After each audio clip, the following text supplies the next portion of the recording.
Nag-abot sa Cebu Provincial Capitol ang mga opisyalis sa 55 ka mga barangays gikan sa 1st District, 3rd District, 7th District o Lone District sa Mandawi City.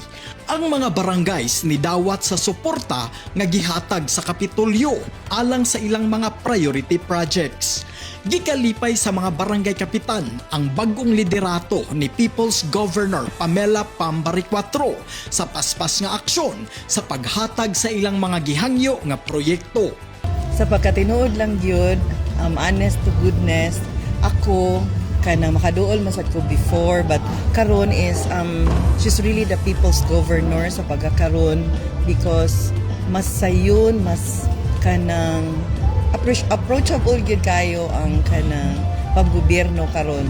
Among nadawat karon is socio-cultural nga support gikan ni GovPam. Dako kay among pasalamat, among kalipay sa amo ang nadawat dako kay ning tabang sa moang barangay, sa moang mga socio-cultural activities. So inana ka kanang appreciative ang amo ang barangay, nga mapasalamaton kaayo ni GovPam sa iyahang makanunayon og lig-on nga suporta sa probinsya sa Subo, labi na gyud sa mga barangay. Lipay jud kami nga sa barangay Kanduling nga at least kanang sayon ra gud kay pagduol ba. Ma-accommodate jud ka og maari ka sa Kapitol. Sayonan jud kaayo. Salamat jud kay Gov nga sa imong ning gihatag namo nga project nga painting sa barangay hall. Salamat kayo.